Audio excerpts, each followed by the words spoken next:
Zoo FM as we play nothing but Dubbo's best music from the 80s to now. That's the Chainsmokers and Don't Let Me Down. Talking Tech with Matthew Dickerson at 20 to 8. Good morning, sir. The Chainsmokers, that's interesting, isn't it? Would that be a name that a band would call themselves now? Like, I'm not sure how long ago that band actually came up with that name, but it's probably not so politically correct anymore, is it? Just not sure. I mean, is there a movement to stop that ban like there was with, smoking back in the Who 80s, knows? 90s? Yeah. Hey, there's plenty of information here, and one of the things that I thought was interesting that Samsung Australia has gotten themselves into a little bit of a mess and into trouble because of false advertising. Now, this happens not just once or twice, it happens a lot, and I don't just mean with Samsung. Yeah, that's right. And when you say a little bit of a mess, it's a little bit of a $14 million mess that they've been fined, and that's in Australia. I can only imagine that these ads that they ran were fairly consistent across the world. So maybe when Australia goes ahead with this, then other countries say, well, hold on, they didn't do the right thing in our country as well. So 14 million may grow. There's obviously probably going to be appeals that happen, but it all relates to the fact that many phones, back when phones started becoming water resistant, many phone manufacturers went, we really want to show off these phones. We want to show off how cool it is. So they show these wonderful pictures of people diving through the surf and filming each other underwater and diving into swimming pools. And then when you read the fine print on it, it said, don't put these in salt water. Don't deliberately put these underwater. So the things they were showing in the ads were not the things that they were saying in their specifications on the actual phone. So the ACCC in this case here in Australia said, well, you showed these advertisements, you showed that you could do all these things. The fine print, well, let's face it, who reads the fine print? So what you're indicating wasn't true. And then, furthermore, when they did further testing, they found that when you had that phone underwater, deliberately underwater, the charging port, for example, would get some moisture in there. Now, if you plugged in a charger during that time frame, it did give you a warning on screen, but if you plugged in, the idea was that it could lead to corrosion in some of those terminals. Okay. So you used it, you went underwater, that was okay, it seemed to be all okay, but then you kept doing that and then charging it and doing it, and then next thing you know, you go, hold on, my phone's not working. And if you read the fine print, it says, by the way, we say it's water resistant, you can take it to a certain depth for a certain length of time, but still, if it gets water damage, all bets are off. We don't cover it under warranty. I think it's good that the ACCC has stepped up to the plate here because this is not the first time. I mean, watches were the same. You know, I don't know whether any watch companies got into trouble with that sort of thing, but this has been around for a long time, this issue. Yeah, and it's one of those expectations almost that, oh, what? You expect it to be honest in advertising? You expect us to show the real story? We don't want to show the real story. And the idea of the water resistance of a mobile phone is it's designed that if you're out in the rain, and also you're out somewhere and it starts raining, then you don't have to go, oh no, I'll panic, my phone's going to get some water on it. Because it wasn't that long ago that a few drops of water really had a major impact on a phone, especially if you think of the old phones where they had, like say an old flip phone that had a keypad. Getting water into that keypad was very easy because that was almost straight into the phone. At least with a smartphone now, it's got a piece of glass on the front of it.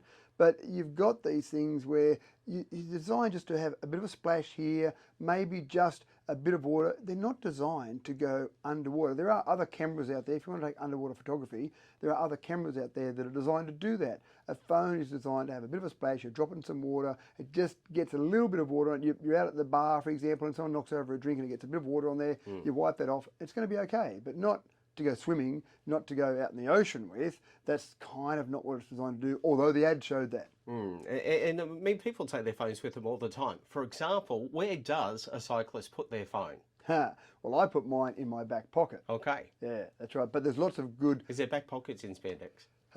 In your cycling shirt, you normally have 3 back pockets. Oh, do you? That there you go. That are inconveniently located, so you've got to have a bit of a contortionist arm to get around and reach into the back pocket there. But I mean, it could get wet, could it not? Absolutely right, and that's exactly right. I remember years ago out riding, and the other thing that sometimes I'll do on my bike is I'll put my phone on a clip on the actual handlebars, so you've got it there, you can see it. And so I remember being out one time riding, and it did start raining a bit unexpectedly. And so the first thing I did was, what am I going to do with the phone? So I pulled over and I tried to find somewhere in my coat or somewhere where I could actually put it where it was out of the water. But now if that same thing happened, I just go, okay, I guess it's wet. And even when I put it down in my back pocket there, I don't sweat, of course, Brett, but I perspire. And so sometimes when I perspire after my ride, I pull my phone out and it's got a little bit of moisture on there. And again, my thought is, okay, it can handle that little bit of moisture. I didn't sweat 1.5 meters underwater sweat. I sweated a little bit or perspired a little bit. So that's the sort of thing that can do, it can handle that sort of thing. A little bit of electrical zap is like prodding. Get going, Matt. Get going. Go quicker. Is that right? That's it. IKEA's new virtual technology.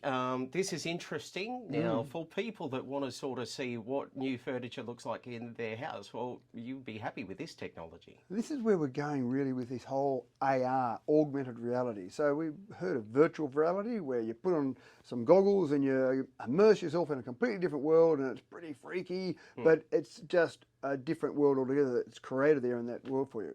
Augmented reality says, let's take some of the real world that you can see and augment that with some virtual world. And this is exactly what IKEA's done. You essentially say, I'm going to change the furniture around in my lounge room. So you take some photos, you use their app, you take some photos of your lounge room, and then you say, now remove the furniture and let's put in some IKEA furniture. So it does actually remove the furniture and put in IKEA furniture. You can look at your phone, looking around the room, going, I wonder what it looks like over there. Oh, no, I don't like that particular table there.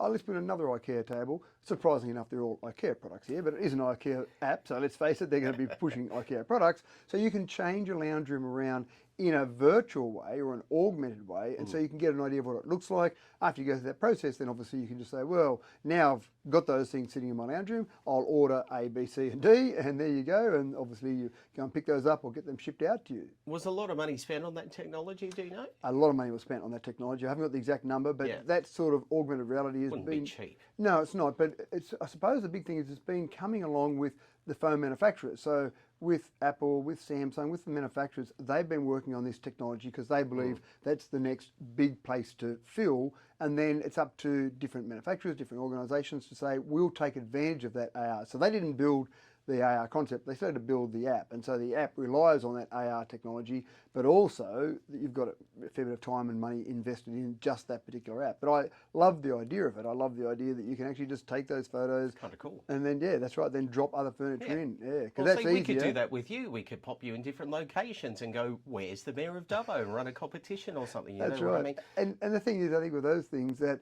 it's so much easier than get the tape measure out and will this thing fit there, because it's got those dimensions in there as well. When you take those photographs, it works with the dimensions because it's got to get them to life size. And if it does things where it's not life size, then obviously you can't work out whether it'll fit in that lounge room or not. So it actually does things to the size that it would be in there. I'm impressed. Do you think other retailers will take this call on and do that for themselves? Yeah, it's a competitive world out there, so they will judge and see how successful IKEA is at this. Yeah. And if it looks like it's going well, if it looks like they're generating sales from this, then I guarantee that there'll be copycats out there all over the place. All right, Matt, you know me quite well. I like to save a bit of dollars, and Netflix has come to the party now, and this will actually happen. So the platform is now going to charge a little bit cheaper, but they're going to play you ads. Yeah, and I remember many, many years ago, back before streaming existed, when it was free-to-air TV, and I was a little boy, and I was sitting there watching TV, and the ads came on. Oh, gee, I hate the ads. And my dad said, don't worry, son. Ads are okay because they let you sit there and watch TV for free. And I went, oh, okay, I see the logic, I can live with that. But when ad-free products came out, like streaming, and even like pay TV in the beginning promised ad-free but didn't last very long, then I went, oh, fantastic. I'm now paying for that. I'm paying my $10, $15 a month, whatever it might be, for a streaming service, and there's no ads. Fantastic. Yes, Dad was right, but I'm prepared to pay my $10 or $15 a month. But some people aren't, and Netflix has actually been losing some subscribers, and I think that's more to do with the amount of competition that's out there at the moment, but they have been losing some subscribers, and so in losing those subscribers, then you think, well, what can we do about it? And so one of the options is, we'll offer a cheaper service, but that business model doesn't work. So in offering a cheaper service, let's say we're going to now have ads on there. So it's not available yet, but it won't be long. They said before the end of the year, there'll be a separate version of Netflix. You'll pay a lower price for all the same options you've got on Netflix, except while you're watching that favourite show, there'll be an ad that will come in. And what I'm intrigued by on this one in particular is, you know, when you're watching a show, an older show, where you're streaming it, for example, and there'll be obvious spots where you go, oh, that's where an ad would have been. Yeah. With modern Netflix shows, maybe they haven't been building it that way. Maybe they haven't been cutting to that dramatic scene at the end and then going to a black screen for a second or two ready for the ad to go in there because they haven't needed it. So will Netflix, the shows they make for themselves, have to then change the way they're doing that filming and the production, the post-filming production, to get to that point where here is the spot for an ad now because they'll need that again. Well, that's like YouTube. I put a mini documentary, I would say. It was only 6 minutes 16 last night on about something, and not even 2 minutes in, up pops an ad, and it's in the middle of the thing. And I know that it's free and that pays for the service, but couldn't they find a good spot for that instead of going over the top? And they don't with YouTube. That's exactly right, because the people producing those YouTube ads have or YouTube videos, no idea if the ad's going to pop in or where it might pop in or all the rest of it. Yeah. Look, I like free things, and I guess I could put up with it. I actually subscribe to Netflix and pay, so for me that's okay. But I also have a streaming service at home. We won't give them a free plug. The one that starts with the F and sounds like Etch. Right. But because I've had some dramas with streaming recently, got that fixed now, which is great, and now it just keeps going.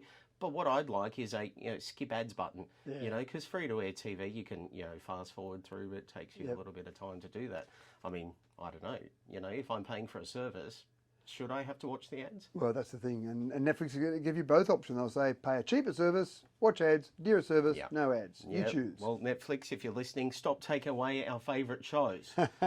Keep them up there. Matt, thanks very much. We'll catch up with you in a fortnight. In a fortnight's time, at the why show. You enjoy yourself, and remember, it's dangerous to have your phone in your back pocket whilst you're riding. Thank you. Because it might zap you and prod you along. I appreciate that advice. Matthew Dickerson here at ZooFM as we continue on this morning. A little bit of a break, and then we'll get some more music on for you. Headed up to an 8 o'clock local and national news update soon.